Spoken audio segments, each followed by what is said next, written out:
ഞാൻ ഡീമോട്ടിവേറ്റഡ് ആവുമ്പോൾ ഇൻസ്പിറേഷൻ വേണം തോന്നുമ്പോൾ സിനിമ കാണാറുണ്ടായിരുന്നു. അങ്ങനെ ഒരിക്കൽ ഞാൻ മംഗൾയാൻ എന്നൊരു സിനിമ കണ്ടു.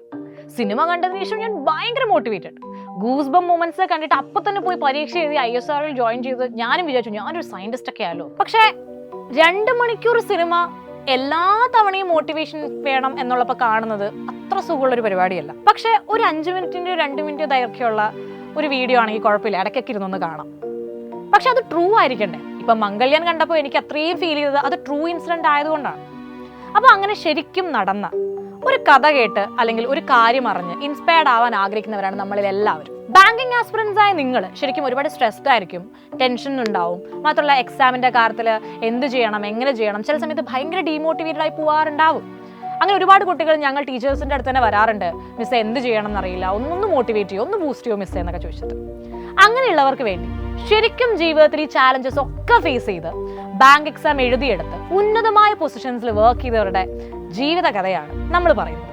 അതും ഒരു കഥാരൂപത്തിൽ ശരിക്കും നടന്ന കാര്യങ്ങൾ നിങ്ങളുടെ അടുത്തേക്ക് കൊണ്ടുവരും. അപ്പോൾ ഈ കഥ അല്ലെങ്കിൽ ഈ കാര്യം നടക്കുന്നത് 1947 ഇൻഡിപെൻഡൻസിന്റെ സമയത്ത് 2 പേർക്ക് പരസ്പരം അങ്ങോട്ടും ഇങ്ങോട്ടും ഒത്തിരി ഇഷ്ടമാവാണ്.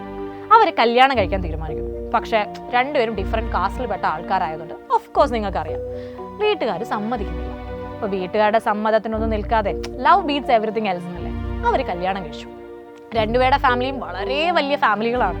അതുകൊണ്ട് തന്നെ അവർ പിന്നെ ഒരു കോൺവെർസേഷന് നിന്നില്ല. അതായത് ഫാമിലീസ് പിന്നെ അവരിലേക്ക് എത്തുകയോ അവർ ഫാമിലീസിൻ്റെ അടുത്തേക്ക് പോവുകയോ ചെയ്തിട്ടില്ല. അവർ രണ്ടും തനിച്ച് ജീവിക്കാൻ തുടങ്ങുന്നു.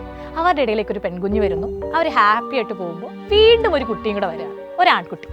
പക്ഷെ ആ ആൺകുട്ടിക്ക് ഒരു ആരോഗ്യ പ്രശ്നമുണ്ട്, ട്രീറ്റ് ചെയ്യണം. പിന്നെ അന്നത്തെ കാലത്ത് ഒരു ട്രീറ്റ്മെന്റ് എന്നൊക്കെ പറയുമ്പോൾ തന്നെ അത്യാവശ്യം കുറച്ച് കാശ് മുടക്കുള്ള കാര്യമല്ലേ. അതിനിടയിൽ വീണ്ടും ഒരു ട്രാജഡി. ഹസ്ബൻഡിൻ്റെ ജോലി പോയി, വൈഫ് ആകെ ടെൻസ്ഡായി. മോൻ്റെ ട്രീറ്റ്മെൻറ്റ് നോക്കണം, വീട്ടിലെ കാര്യങ്ങൾ നോക്കണം, മൊത്തത്തിലൊരു പ്രശ്നമുള്ള സമയം. പെട്ടെന്നാണ് അവരുടെ ഇടയിലേക്ക് വീണ്ടും ഒരു അതിഥി വരുന്നത്. വൈഫിന് മനസ്സിലാവുന്നു ഓക്കെ താൻ പ്രഗ്നൻ്റ് ആണ്. ഹസ്ബൻഡിനോട് പോയി കാര്യം പറഞ്ഞു. ഏതൊരു മനുഷ്യനെയും പോലെയും ആ ഹസ്ബൻഡ് ചിന്തിച്ചു ഞാൻ എങ്ങനെ നോക്കും, ഓൾറെഡി 2 കുട്ടികളുണ്ട്, ഒരാളുടെ ട്രീറ്റ്മെൻറ്റ് ഉണ്ട്, എന്ത് ചെയ്യും. അപ്പോഴേക്കും ഹസ്ബൻഡ് പറയാണ് നമുക്കൊന്ന് ക്ലിനിക്ക് വരെ പോയി ടെസ്റ്റ് ചെയ്താലോ, ഇത് ശരിക്കും ആണോ ഇല്ലയോ എന്ന് അറിയാമല്ലോ. അങ്ങനെ വളരെ നൈസായിട്ട് പറഞ്ഞ് ഒരു ഓട്ടോയിൽ പോവുകയാണ് ഇവർ. ക്ലിനിക്കിൻ്റെ ഫ്രണ്ടിലെത്തിയപ്പോൾ ഏകദേശം വൈഫിന് കാര്യം പിടികിട്ടി. വൈഫ് ഹസ്ബൻഡിനോട് പറഞ്ഞു എനിക്ക് നിങ്ങളുടെ നിസ്സഹായ അവസ്ഥയൊക്കെ അറിയാം, പക്ഷേ ഓരോ കുട്ടിയും ഓരോ ഡെസ്റ്റിനിയോടെയാണ് ജനിക്കുന്നത്, നമുക്ക് ഈ കുട്ടി വേണം. ഓക്കെ വൈഫ് പറഞ്ഞാൽ പിന്നെ ഏത് ഹസ്ബൻഡ് അല്ല കേൾക്കാത്തത്. രജനീകാന്ത് സിനിമയിൽ പറയുന്ന പോലെ അങ്ങനെ ഹസ്ബൻഡ് കേട്ടു. അങ്ങനെ ആ കുഞ്ഞ് ജനിക്കുകയാണ്. ആദ്യം വേണ്ടാന്ന് വെക്കാം എന്ന് വിചാരിച്ച ഗിൽറ്റ് കൊണ്ടാണോ ആവോ അച്ഛന് മോളോട് ഭയങ്കര സ്നേഹം. അങ്ങനെ ആ കുട്ടി ജനിച്ചതിന് ശേഷം ഭാഗ്യം, നമ്മൾ പറയില്ല ലക്കി ചാം ആയിരുന്നു ആ കുട്ടി. അച്ഛന് വീണ്ടും ജോലി കിട്ടുന്നു, നല്ലൊരു സ്ഥലത്തേക്ക് അവർ ട്രാൻസ്ഫർ ആവുന്നു. അവിടെ വളരെ രസകരമായൊരു ചൈൽഡ്ഹുഡ്, അതായത് നമ്മുടെ OTT പ്ലാറ്റ്ഫോമുകളോ മീഡിയകളോ ഒന്നുമില്ലാത്തൊരു കാലഘട്ടത്തിൽ കുട്ടിയും കോലും മണ്ണിലും ഒക്കെ ഇറങ്ങി കളിച്ച് ഒരു അടിപൊളി ചൈൽഡ്ഹുഡ്.